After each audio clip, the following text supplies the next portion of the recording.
Before I start, I would like to do a little exercise with you. So for this exercise, I will need some of you to get up from your seats. So get yourself in an upright position, fold away your computers for a second, and I will ask a couple of questions. And those who feel they are addressed, please get up from your seats. So the first question would be, who is here from Canada or who works in Canada?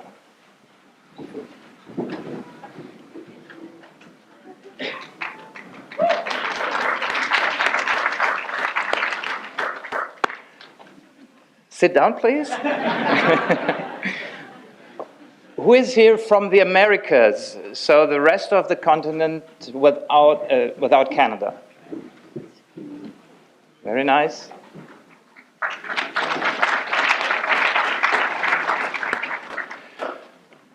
Who did not come by plane and is not living in Ottawa?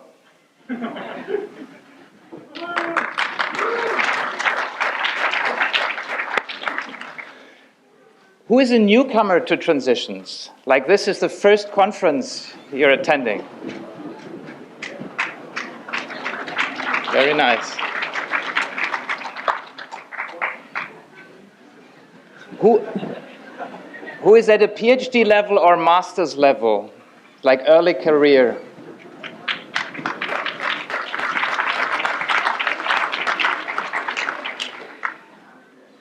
And the very last question, who has not heard of the MLP? That's a joke, of course. So before starting with talking about acceleration, I have a few highlights of last year's developments in the networks. And you have seen probably the papers and citations still go up. I'm not sure I'm all happy about it because we have to read even more stuff, but this is how the development goes, and this is the currency we're still valued in. Also, the IST, the journal of the community, has received an impact factor, which is nice. The research agenda has been published, which has been a collective effort, was already mentioned yesterday.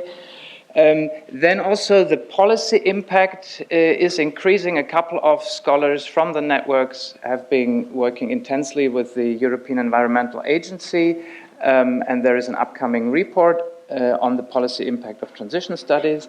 Then there is a lot of things going on in the network. It's not just this conference, but especially from the emerging scholars.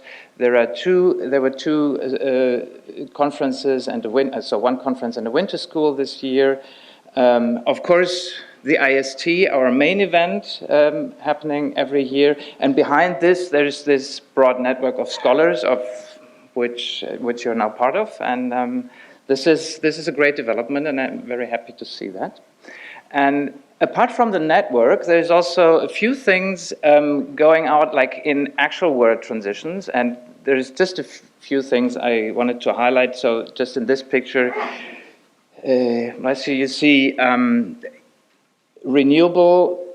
different renewable energy technologies at the utility scale, and this is data from a database of the arena. And you see for different technologies like bioenergy, geothermal, hydro, kind of the more established ones, and the newer ones, photovoltaic, concentrating solar, and so on. You see like 8 years ago and like last year how the costs have developed, and then which is not really visible. So there is a range where the conventional fuels are, and this is around this 10 cents per kilowatt hour range, and so you're seeing that the renewable energies are getting closer to the range of the conventional energies.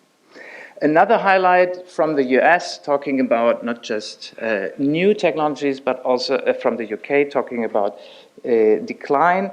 The UK, following the lead of Ontario, the UK is the first major industrial country that has almost completely phased out coal. So in this diagram, you see the green things. So these are the different years, and the green things are the days when coal was not in the UK system, in the UK electricity system. Then also in mobility, there are things happening. BP just announced that in a little more than 10 years from now, BP wants to be the biggest power producer globally. So I thought that's an interesting development. And also, there is a company in China who just announced last week that they want to build like 1 million electric vehicles per year. I mean, of course, these things are all marketing, but there are many things going on. And James already mentioned that we have the climate protests, the Fridays for Futures, and as you can see here, there are even transition scholars among them advocating for systems change, right? So that was well aligned.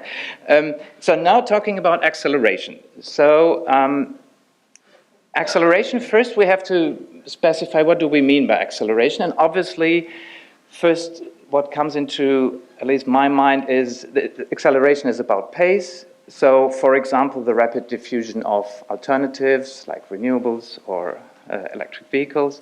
But then there is much more happening when we talk about these different phases of transitions. And in the acceleration phase, we see the decline of incumbent technologies. We see the breakup of the established system structures. There are struggles about new directions of developments. For example, in electricity, how decentralized, how distributed are the systems? Will the systems be? There is also upcoming questions of how should the systems function and what kind of services do we need? Is it just the same as before, or will there be differences? And obviously, the struggles that are going on will be much more existential for the incumbent firms than in the phases we have seen before. So, in a nutshell, it's a new phase with new challenges for both research and policy. What I wanted to say is there is no transitions conference. So without this picture, a transitions conference is not a transitions conference, so I have to show it. To illustrate this phase of acceleration, we could say, everything that is more to the left, that was the emergence, and we have looked into emergent technologies and emerging innovations for a long time, but now we are, at least in some sectors and in some places, have to deal with these more fundamental changes as they are going on in the real world. And the decline, as I already mentioned, is part of it. So 2 issues I would like to address when it comes to acceleration. So kind of probably more the classic issue is the question of how to accelerate. So what is needed for acceleration? And there are a few things I would like to mention. Of course, it's about we can only accelerate if the performance and the cost of innovations go down. So this is why we need innovation policies, subsidies, these kinds of policy support programs to achieve these goals. But then again, also it's about creation of new markets and at the same time a provision of direction. So we need some term it mission-oriented policies to tell actors in the sectors where to go. We need, of course, a redirection of investments that has been mentioned by Helen before, into new industries, into different kinds of infrastructures. Carbon pricing, obviously, is one of the instruments you would look at, divestment initiatives. And, of course, you will always need to overcome resistance, like new coalitions, policy sequencing, going back and forth, strengthening the industries that possibly benefit from the transition to then again in the next round implement stricter policies, these kinds of policy cycles that will be needed. So this is the issue of how to accelerate, but then once things are accelerating, the troubles are not over. It's it's not like that we can lean back and it's like, okay, now everything is moving nicely, but there are more issues than ahead, and I would argue that we are in transitions research just beginning to grapple with all these different issues. And one of these issues is the multi-tech interaction. So we used to look at one-on-one competition situations, but obviously we see more of an interplay of technologies. The issue of complementarity is playing a role. We see not just the focal system, but multiple systems interacting. And so the question is, like, how do we, go beyond the focal system, obviously, and what does it mean conceptually? We have the decline already mentioned, and we have system reconfiguration, so entire systems changing, both not just on the supply side, but increasingly so also on the demand side, and the questions of system performance come in. So, and I've always, for each of these issues, when we can distribute the slides later, I put in a couple of recent references for your orientation.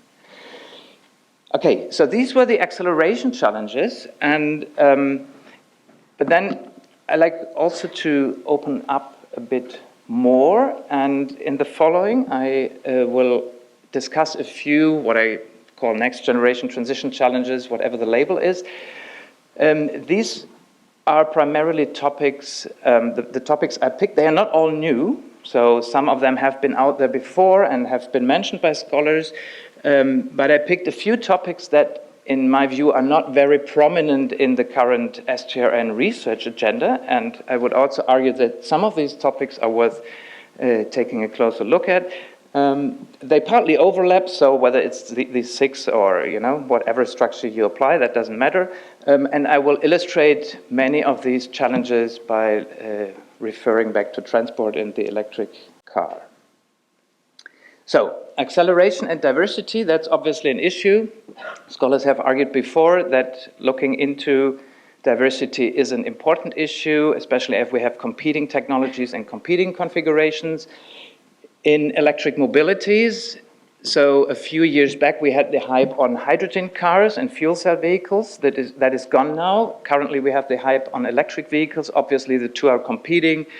And especially when we are now discussing of rolling out charging infrastructure or rolling out refueling infrastructure, these things will create lock-ins that are difficult to reverse at a later point. And if we go one level higher at the, transport more broadly, so obviously we're kind of all focusing on electric mobility and the individual transport, but obviously there's also mass transport. Like here we are living in an area where there are like trains and high-speed trains. This is almost non-existing technology here. So there are things we might not pay sufficient attention to when focusing on, the future is electric mobility, but that means primarily cars, and there is already electric mobility out there. That tends to be. Anyways, you get the point.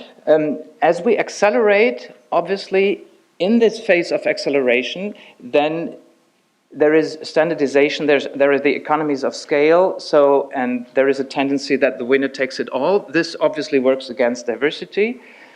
And this is an issue I would argue we have not really discussed at length in the literature.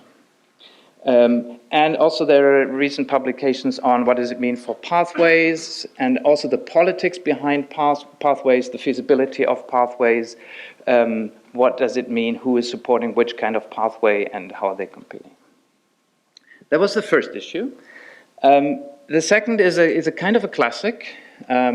Sustainability transition, so we always have to ask ourselves, what is sustainable? How sustainable is the transition? How comprehensive is what we are looking at? And again,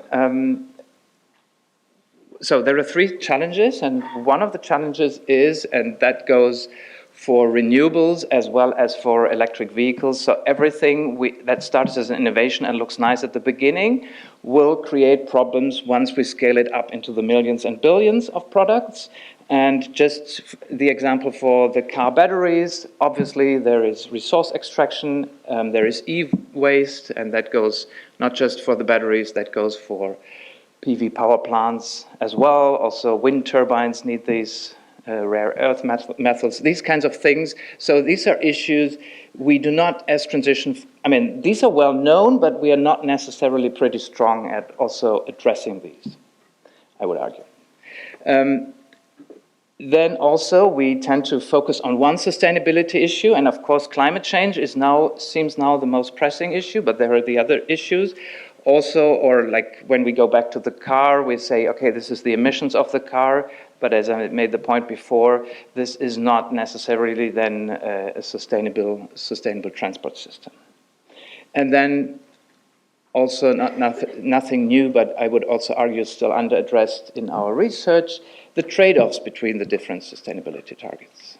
So which targets do we prioritize, at what time? That's an issue definitely to pay more attention to.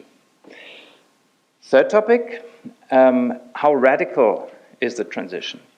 And as I said, these issues overlap. But one of the things, obviously, that is also very prominent in the case of electric mobility, the question of which of the regime rules are still intact. And I would argue that with the electric vehicle, many of the regime rules are still intact. It's still an individual transport-based system. The car still looks the same. Many performance parameters of the car are still the same. In fact, the electric vehicle tries to copy exactly the performance parameters of the internal combustion engine, the price, the sport, status, business model. So this is, so obviously we can discuss, is it how disruptive this is? And this has been also, like, is there a disruption by e-mobility, has been already addressed. And at the moment with electric mobility, we see that it's primarily a threat for supply industry and for oil firms. And the car makers, that is still an open battle, whether it's the newcomers or whether the established incumbents can catch up with these issues. What I also would like to mention, in our studies, there is a certain tendency to focus on tax substitution, and that is helpful because that's at the core of transitions, obviously, but again, this is just, we replace one technology by another, and that tends to create new problems, and also we do not necessarily see consumers changing in these systems, but consumer practices being still pretty much the same, which brings me to the fourth issue of users and lifestyles. So that is an issue that has been is prominently featured in the research agenda. Still, I have a couple of comments here. Again, with the electric vehicles, we picture that this Western style of the new bright green future, you know, single family homes, electric cars and PV on the roof. But this is a very isolated, idealistic, and as I said, Western, for those who can afford it, picture of a new sustainable future, and obviously not for the broader populations. We should look into wider system changes that also impact our travel patterns, like the mass transit I mentioned before, commuting, city planning, lifestyles, sharing, the Uberization of transport. Then again, from a technology side, the autonomous vehicles come into play. So there is definitely a need and also ongoing wider changes that come into play, and we will need to address them. And yeah, there is also different strands of theorizing and disciplines that are addressing these. The last two, this one is one of my favorites, and it was already mentioned. So what about the non-sustainable transitions? So in our community, we tend to focus on the nice things, right? Everybody loves wind and solar, and many also love electric vehicles, and this is hopeful. And honestly, I like studying hopeful things because otherwise you get more depressed than you already are, right? And this is what we do. But then again, there are all these transitions, and then there are all these things out there that are actually getting worse. We know the plastic and the consumption in general. In the US and probably similarly in Canada, has just the transition to SUV has happened. So you see the white line, this is kind of regular cars, and the blue, this is SUVs, and that was already in 2016 or something, when the SUVs surpassed the regular cars. And so this is also a transition that is happening, and we are focused on the electric mobility transition, but this is also a transition going on, and probably none of us is really keen to study, but that also matters, obviously, for sustainability. We know the problem with air travel, like go out there, explore, take pictures wherever you go. That is certainly an issue of lifestyle to address and not necessarily very sustainable. And the questions we have, or some of the questions we have to ask ourselves is like, who is pushing these developments? Who's behind these? Who's benefiting them? And like, if we know who's, I mean, this is kind of, if we know who is benefiting, then we also know like possibly how to address and what are alternatives. And obviously there are major societal trends behind these developments that are difficult to change, and that is one of the challenges also for our upcoming research, how to break these patterns and established systems. Last item, I termed it the transitions out there. So when we do transition studies, we typically look at our focal systems, energy, agri-food, water, transport, these kinds of systems. But obviously, there is more going on out there. And this has like the usual dimensions. There's technology developments happening out there. There are political developments. James mentioned a few of them. There are economic developments out there. And the point is, of course, we know that they are out there, but we tend to landscape them. So these are just external factors, and we have to take them on board, but there are interactions between these outside developments and the focal sectors we are studying.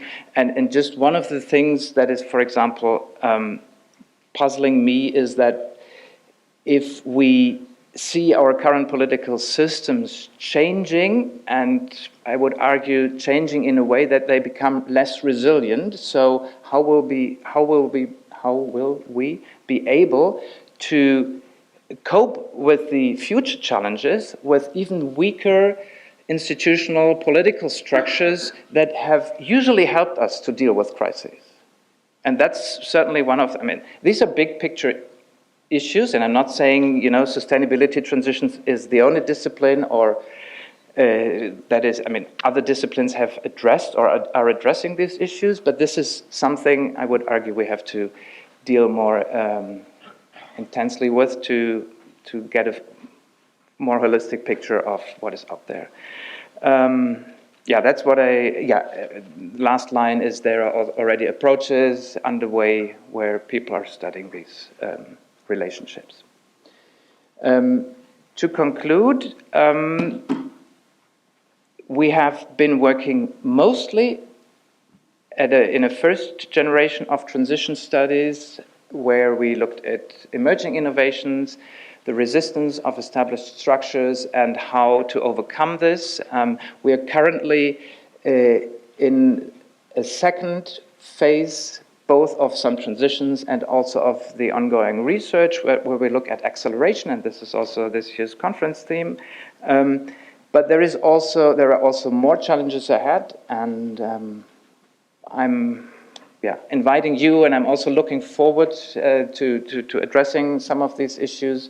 And I think many of them are exciting, some of them are depressing, but overall I'm still in a good mood. Thank you for your attention.